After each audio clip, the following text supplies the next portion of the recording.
Thank you, man. Well, thank you for that, Gord, for that incredibly kind introduction. Much too kind. And what a pleasure to be with you all in this beautiful hall today. Many thanks to the Terry committee and everybody for bringing me out here. I got to tell you, there's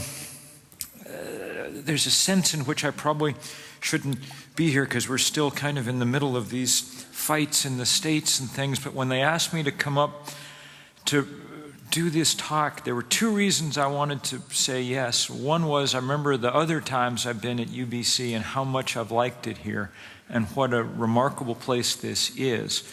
The last time I was here, the weather was a little better. There were cherry blossoms in the Asian garden, and it was just as beautiful as could be. But it's always nice to be here. The other reason I wanted to come is because, as I'll try to make clear in the course of the talk towards the end, British Columbia is actually one of the most crucial places on the planet going into the next 10 years as we figure out how we're going to try and staunch the flow of carbon into the atmosphere. You guys will potentially play a tremendously outsized role. You have enormous leverage to bring to bear on the most important problem that human beings have ever faced. And that's why I wanted to come up, even though I'm a little worn out. I got to tell you, if you're wondering why the climate's changing, one reason may be my travel schedule. Monday night I did the Colbert Report in New York, which is always intense. I survived with my dignity more or less intact, so you know that's a victory. And got on a plane and went to Miami and gave a talk in Miami yesterday morning, and then got on another plane and arrived in Vancouver late last night, just in time to go down to Occupy Vancouver and give a talk there before everybody repaired to their tents for the evening.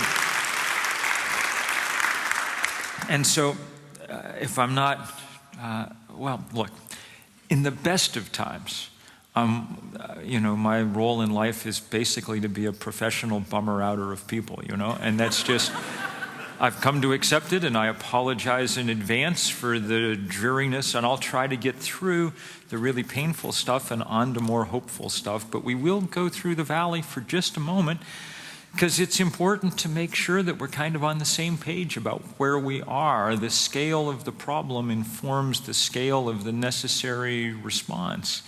And if we're going to do sort of extraordinary things in order to deal with the trouble that we're in, and I hope you will be doing extraordinary things, then it's only because it's an extraordinary moment.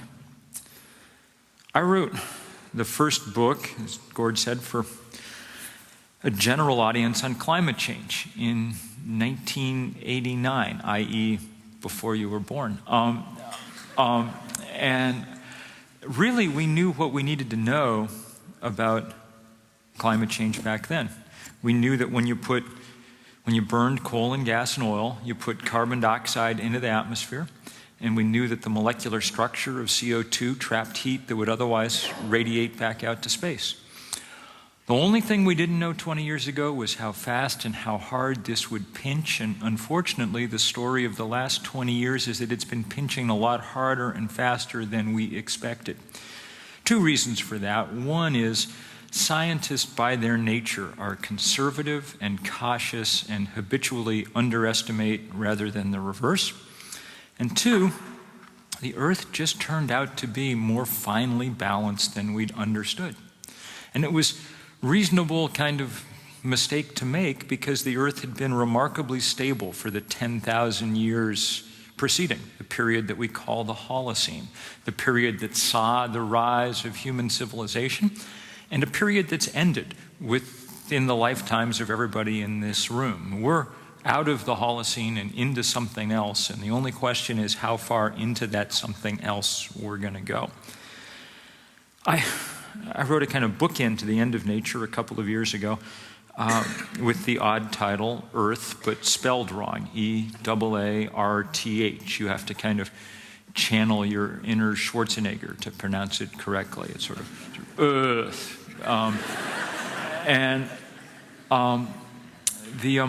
the reason for the title, for the conceit, was simply that we've already taken this Earth and transformed. I mean, look, same number of continents, gravity still applies, but in fundamental ways, a different place. The ocean out there is 30% more acid than it was 40 years ago.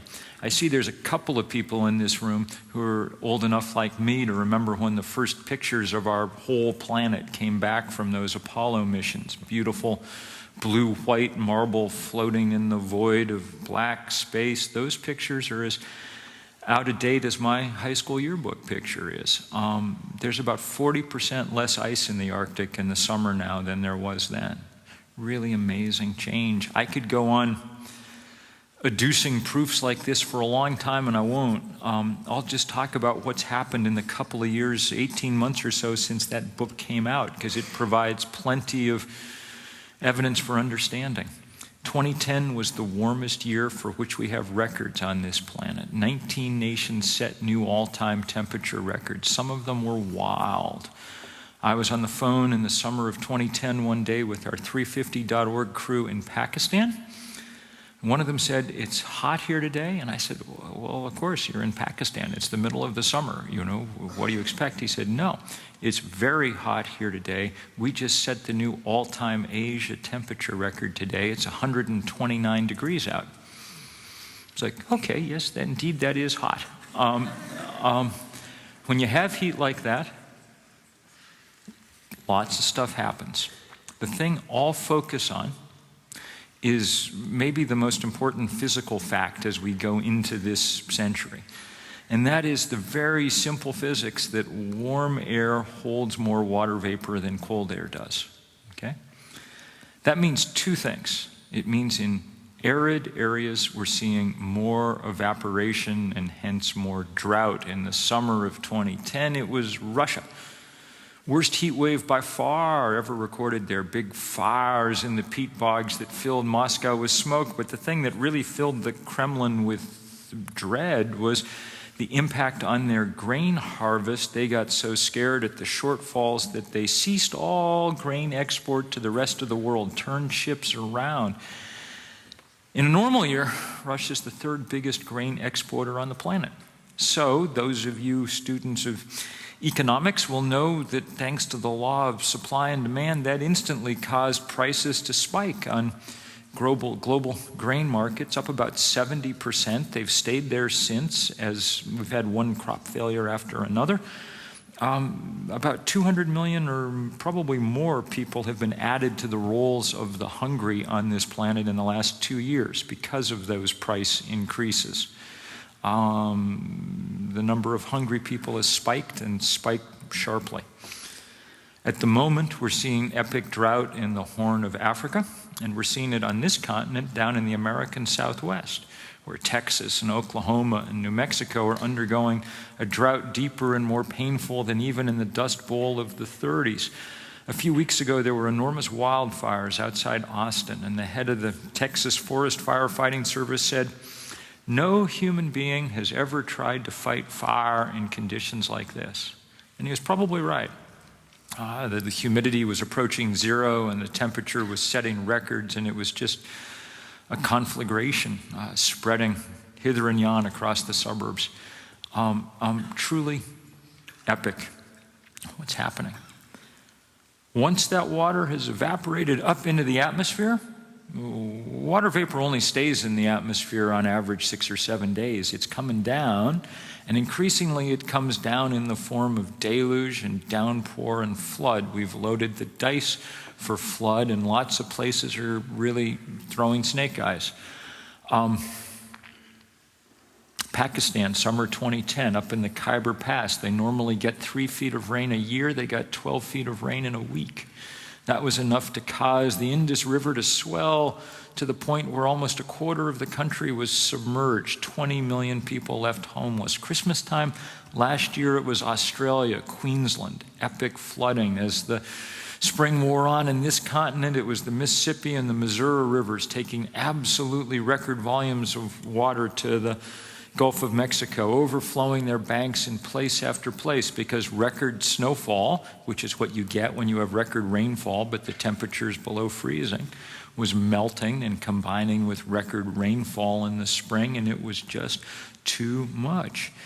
In my place in Vermont, in the northeast United States, up near the border with Quebec, we got our taste of this in late August. Hurricane Irene came up the east coast of the United States, and when it got to the water off New York and New Jersey, it found water warmer than had ever been measured there in those seas, and that allowed it to suck up, just vacuum up large quantities of moisture, and it dumped that water over Vermont, and we set new rainfall records.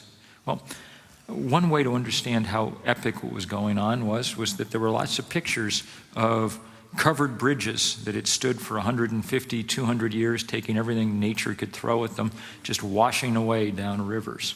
Another more statistical way to understand it would be that since we have 200 years of rainfall records, that means there are lots and lots and lots and lots of storms. Those of you who study statistics know that the chance of ever setting a new record is very small, but that if you do, the record should come by the smallest of margins, a millimeter or a quarter of an inch or whatever. We were breaking old rainfall records by 25 and 30%. Binghamton, New York, and downstate New York set by 60%, a new all-time one-day rainfall record. This rain was falling on a new planet, different planet, and we simply can't deal with it. Vermont damn near washed away. I mean, the roads and bridges are gone in place after place, and since then, we've seen the same thing happen in Ghana and Accra. Across Central America in the last few weeks, epic flooding killed 500 people, washed away immense amounts of infrastructure that they can ill afford to replace. If you Google at the moment Bangkok and flooding, you will see epic pictures of one of the great cities on this planet, a cradle of Buddhist civilization, underwater. As the greatest monsoon rains ever recorded there make their way slowly through the city on their way to the sea and disrupt life in the most profound and powerful ways. Here are the things I want you to take away. One, not only is this a practical problem, it has a deep ethical and moral dimension that adds to that problem. Much of the damage, though by now it's being felt everywhere, is coming in places that have done little to contribute to this problem. Okay? Pakistan's not a big producer of fossil fuel.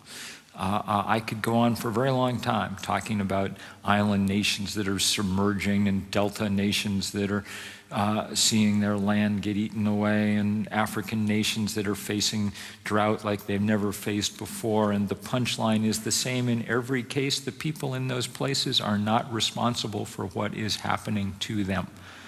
We are. North Americans at the moment are responsible for more than a third of the global warming gases in the atmosphere that are heating up the planet because we've been putting them into the atmosphere for so long. Second thing, it's not stopping where we are now. So far, we're in the early stages of climate change. Human beings have put enough carbon in the atmosphere to trap about 3/4 of a watt per square meter of extra solar energy, per square meter of the Earth's surface. And that's been enough to raise the temperature of the Earth roughly 1 degree Celsius. Okay? We think there's about another degree of warming in the pipeline from carbon we've already emitted. There's a lag time for a while as that heat is held in the oceans before being fully expressed into the atmosphere, but we think it's coming. So we're already bought in pretty deep, 2 degrees. It's going to be a difficult century, really difficult because of that. But what the climatologists who have been right in their predictions to date tell us is that with robust confidence they can predict that unless we get off coal and gas and oil very soon, much sooner than any government is currently planning, that 2 degrees will be 4 or 5 or 6 degrees before the century is out. There is no reason to expect that we can deal with that. couple of years ago, a team of agronomists at Stanford and the University of Washington published a study. Just looked at what would happen to our major grain crops, corn, wheat, rice, soybeans, if we increased the temperature like that. Because, of course, they evolved in the Holocene too, and they're comfortable with that range of temperatures just like we are, maybe more so because they have roots and can't move, easily. And what they found was that from this point in, every degree increase in global average temperature should serve to reduce grain yields about 10%. So you all know enough about the world to be able to predict with some accuracy what it would mean for peace, justice, stability, development, progress, women's rights, food security, all the things that we care about and hope for on this planet, what it would mean for those things if there were suddenly 20 or 30% fewer calories on this earth than there are now. It would mean nothing good. And we cannot let it happen. We simply cannot let it happen. It is the most important challenge by far that human beings have ever faced. And we have a very short time in which to deal with it, and it's the dealing with it that I want to talk about. What we're going to do to deal with this problem that we have stumbled into. First thing to say, the scientific method worked remarkably well. We took a very difficult problem in atmospheric physics and chemistry and crunched it in relatively short order and managed to arrive at a workable consensus about what was going on and what needed to be done. Second point, the engineering method has worked relatively well too.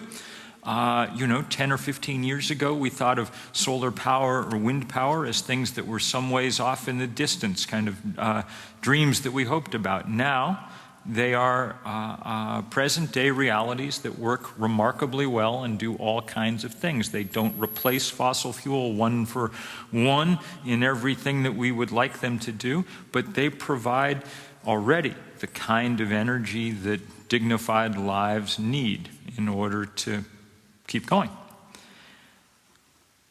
So if the scientific method has worked and the engineering method has worked, why are we in trouble? The answer is that the political method has failed as badly as those two have succeeded. What do I mean? Let me just tell you one story. I was in China recently to do a piece for the National Geographic on China and energy. China is making many bad choices about energy and burning a lot of coal, but they're also making many good choices and pioneering our use of renewable energy in large quantities. One of the best examples is their use of solar power to heat hot water for people's homes. Over half of the world's installed renewable capacity is Chinese solar hot water. Okay? 250 million Chinese, when they take a shower at night, the hot water is coming off solar panels on the roof. A number that contrasts with less than 1% in North America. Okay? I spent a day with the guy who runs the biggest of these companies, an engineer and a quite wonderful guy named Huang Ming, who's built a company called Hemin Solar, and they've installed about 60 million of these solar arrays around China. And he is, as a result, an extremely wealthy man, but a really good fellow. And he took me, after we talked for a long time, into the kind of antechamber off his office, a little sort of visiting room, and there was a rusting old solar hot water panel. He said, "You know what that is?" I said, "I don't know what that is." He said, "That's one of the solar panels that Jimmy Carter put on the roof of the White House in 1979 and Ronald Reagan took down in 1985, okay? If you want to understand the failure of the political method, that should tell you what you need to know.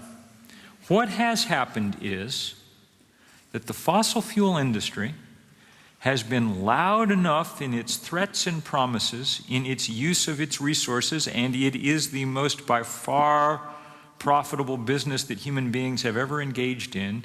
It's been able to use that money and the power that it gives to drown out the warnings of scientists all over the world.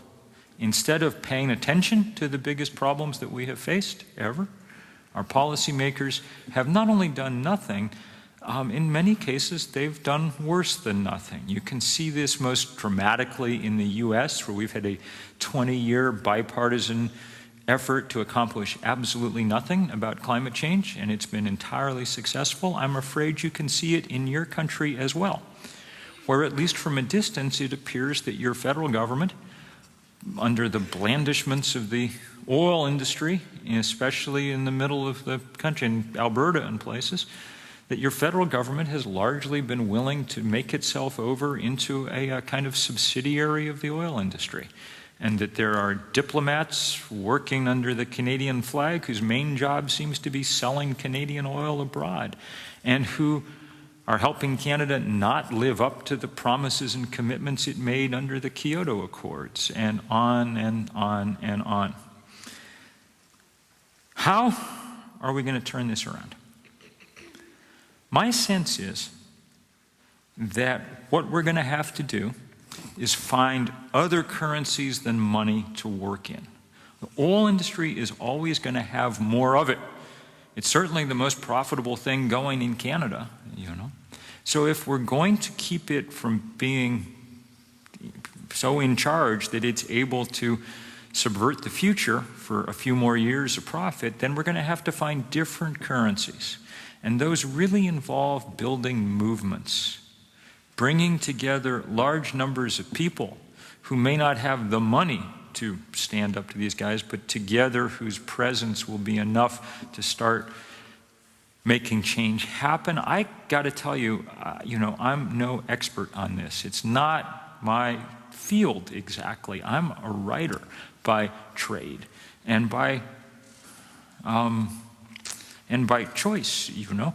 It's my personality. You can tell I'm not a great public speaker. Left to my own devices, I'd really be rather up in my office typing. That's what I like to do, okay? It's nice to be here with you, but, you know, it's not completely my thing. But some years ago, 3 or 4 years ago, we just decided that we were not getting anywhere and that we're going to have to try and build a movement. And how are we going to do this? One of the problems with taking on the first truly global issue is that it's hard to build global movements. People around the planet insist on speaking their own language, which makes it difficult, okay? So we were both thrilled and horrified to read a paper that came out in January of 2008 from James Hansen at NASA, our most important climatologist.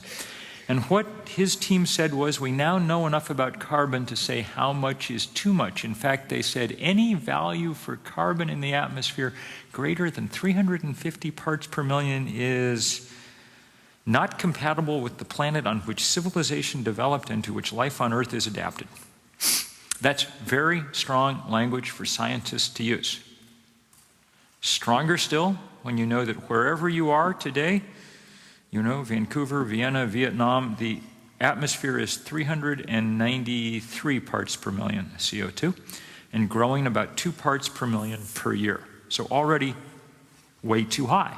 That's why, you know, Texas burns and Pakistan drowns. And that was horrifying to read. It was a kind of final confirmation of the fact that we weren't going to stop global warming. We were only going to keep it from getting worse than we absolutely had to. But the kind of thrilling part was the realization that maybe this number gave us something to work with. Because, of course, Arabic numerals can cross those linguistic boundaries, you know, in a way that words can't. 350 means the same thing everywhere, Canada and China, you know. So we decided to set to work. You wouldn't normally choose a wonky scientific data point, but we figured that that would work as our rallying cry, or at least we'd try. That was about the only advantage we had. We didn't have any money. We had me and 7 seniors at Middlebury College in Vermont, where I teach, all right?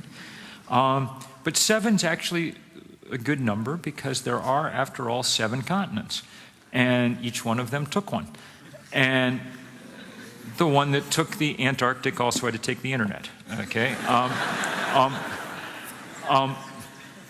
And off we set to work, and our work was to find people kind of like ourselves. In much of the world, there's not a kind of environmentalist category, you know, but everywhere there are people who are worried about food and hunger, about peace, about social justice, about development, about women's issues, about all the things that no one really is paying any attention to right now in Thailand because they're just somehow trying to keep people dry and undrowned, while the water rises. And we set out to find those people, and we did like training camps all over the world, one in Turkey for Central Asia, and one in the Caribbean, and one in Johannesburg for about a couple of kids from every country in Africa down. Most had never been out of their country before on an airplane, but they were born organizers and just terrific. And they fanned back out across Africa and back out across the world, and we're working, we knew. We told everybody, let's take one day, and we picked October 24th, 2009 as the kind of coming out party for this thing, And everybody do something that day. And we didn't know how it was going to go, really, because no one had ever quite tried anything like this. And as I say, we had no money or anything like that. But we got a sense that it might actually be going to work 2 days early, October 22nd. We were all in a little office in downtown Manhattan. Someone had lent us, 8 people around a table with our laptops open as usual, doing press releases and that kind of thing, but mainly just waiting for things to come in. And the phone rang, and there was one of these girls that we'd worked with in Africa, a 17-year-old girl from Addis Ababa in Ethiopia on the other end. And she was almost in tears, and she said, the government has taken away our permit for Saturday. Ethiopia, not always particularly nice government. Taken away our permit for Saturday. We're doing it today before they can stop us, but we are so sorry. And we don't want to spoil it for everybody else. And we were so looking forward to doing it at the same time as everybody else. And we have 10,000 people out in the street right now chanting 350. So I was like, Lily, it's all right about the date, don't worry. And it was great. And for the next 48, 72 hours, these pictures just flooded in from all over the place, including, of course, British Columbia. And they were beautiful. There were 5,100 demonstrations that weekend. CNN said it was the most widespread display of political activity in the planet's history. Pretty much every country on earth, except, as Gord pointed out, North Korea. And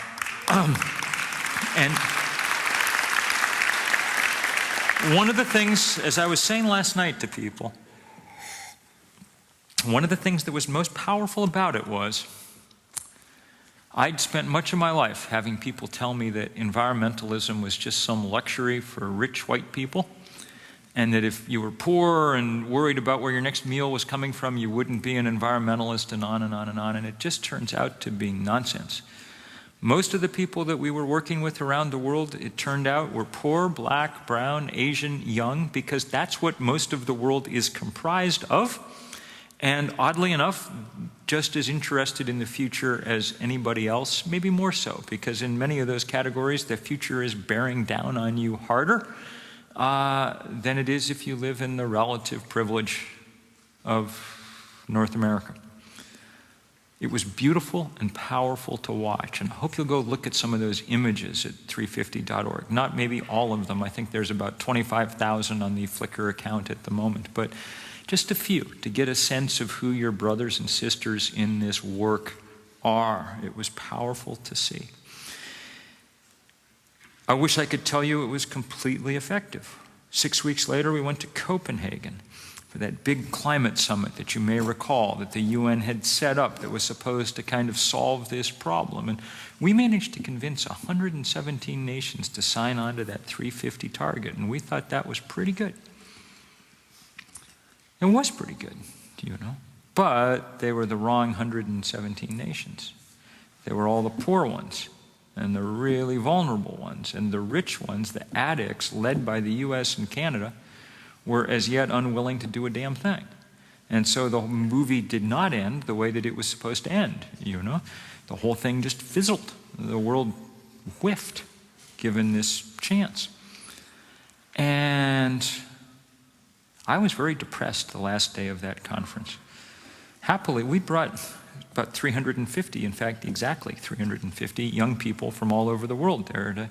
And they'd been great lobbyists doing all kinds of things. But that last day, their main job seemed to be to kind of trying to buck me up a little bit. And they kept saying in one variation after another and in one accent after another kind of the same. And these were mostly kids coming from places tougher than the places that we come from, where you sort of have less innocence about political. They kept saying to me the same thing.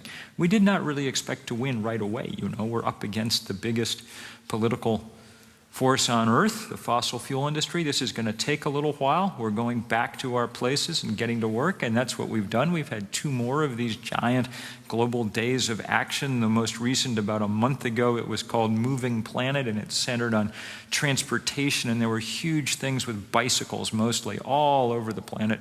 Extremely beautiful, because bicycles are an important part of the solution to things, and probably more so because bicycles are one of the few tools that rich people and poor people use, and it's a good chance to show that kind of solidarity that we need. These things are really important, and they've helped spread the idea that we need to take action about climate change all over the world, and I think they're crucial, and we're going to keep doing them, and they are not enough. We're also going to have to sharpen a little bit what it is that we're up to, and I'll just finish here by telling you the story of the last few months for me, which has been the story of the fight against this Keystone pipeline thing. You all know this story more or less, I think. You know about the tar sands of Alberta. They're the second largest pool of carbon on Earth, after only the oil fields of Saudi Arabia. It was burning the oil fields of Saudi Arabia more than anything else that's raised the temperature a degree and put the planet in the trouble it's in. But when we started in on Saudi Arabia, nobody knew about climate change. If now, knowing what we know about climate change, we come to the second Saudi Arabia and just do the same damn thing, then we're crazy. And so we thought it was really important to try and raise this as an issue, but it was a kind of obscure issue, and not one that anybody thought we had any chance on, because no one had really heard of it across the states. And so what were we to do? And we decided that we might try, you know, to be peacefully but powerfully, civilly disobedient in the course of the summer. A few of us wrote a letter to people asking them to come to D.C. and sit in outside the president's house, and we had no idea how many people would come. But as it turned out, a lot came. We had 1,253 people arrested over 2 weeks. It was the biggest civil disobedience action in the U.S. in about 35 years. And it served its purpose, you know.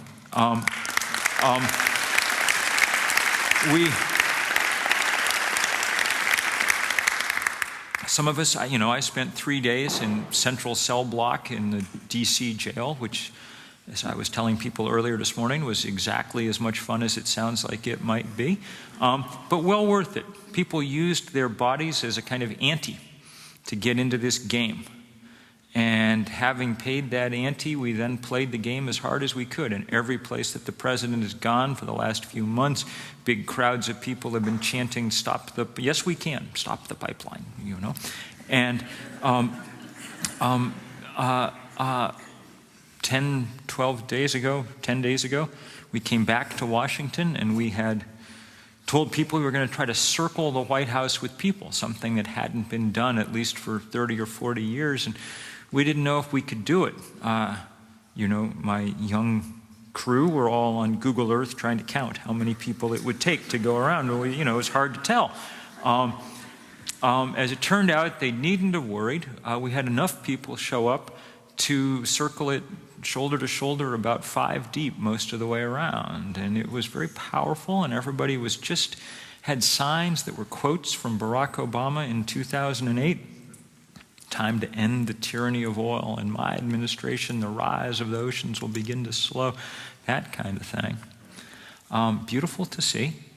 And oddly enough, we kind of won.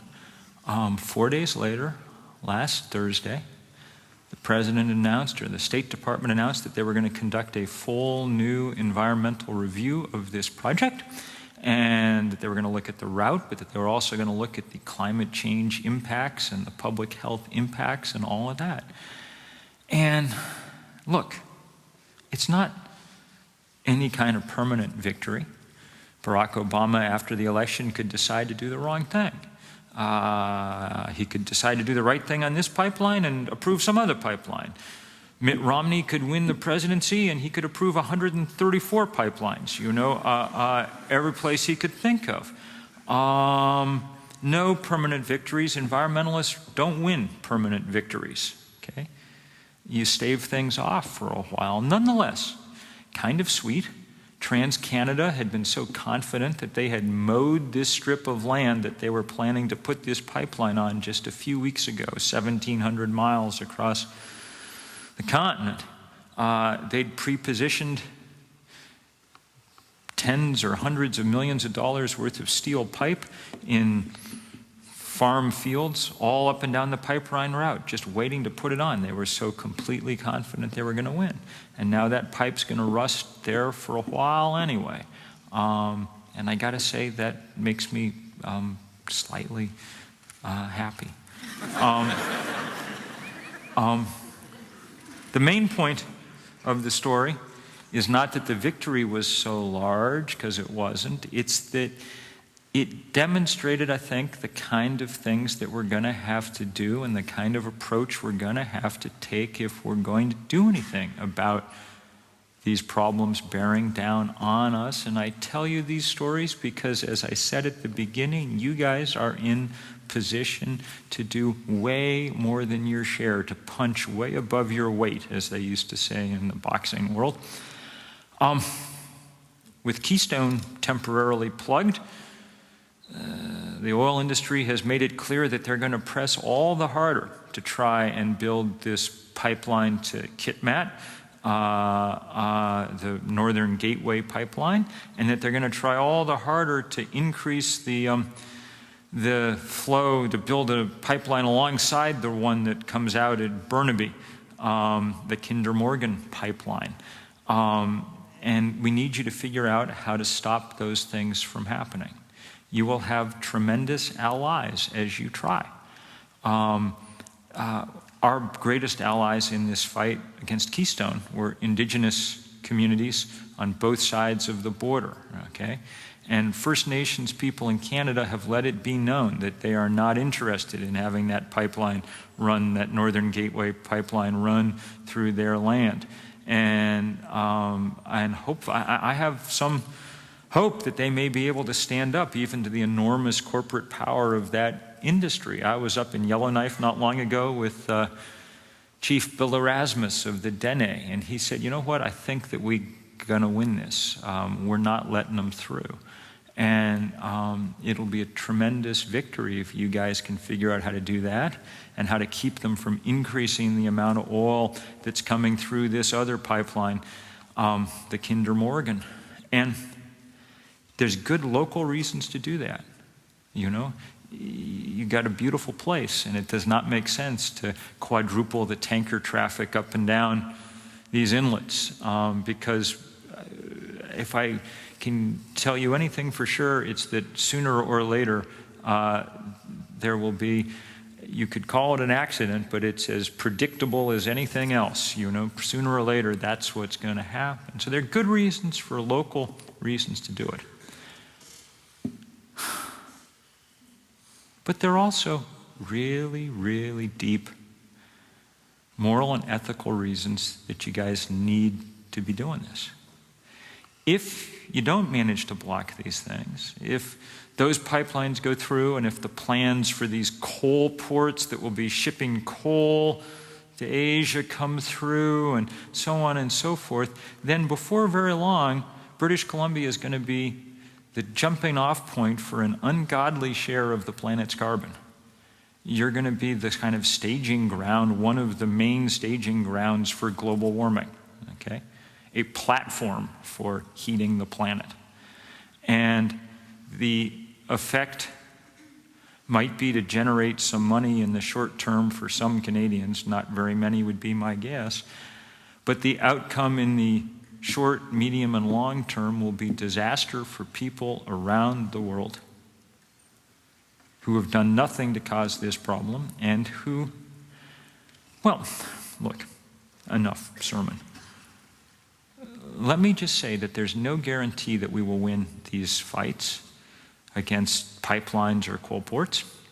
And there's no guarantee that we will win the fight against climate change. There are scientists who think that we have waited too long to get started in this fight and that there is too much momentum behind this heating. There are political scientists who think the odds are simply too high, that there is too much money piled on the other side. If you are a betting person, you might be wise to bet with them because we've been losing more or less for 20 years. But that's not a bet you're allowed to make. The only stance for a moral human being when the worst thing on earth is happening that ever happened is to get up in the morning and figure out how you can change those odds some, with no guarantee that you're going to succeed, only that you can play an outsized role in helping to shift those odds. And I can't guarantee that you're going to win, but I can guarantee, because I've spent the last 4 years in constant motion around the earth spewing carbon behind me, that there are people in every corner of this planet, in rooms like this one, completely ready to go to work, working hard, even and especially in places that didn't cause this trouble. And it's always great honor to be in those rooms and with those people, and it is a great honor to be in this room with you all. I don't know if we're going to win, but I do know that I look forward just to kind of standing shoulder to shoulder with you and finding out, fighting as hard as we can in the next few years. Thank you guys very much.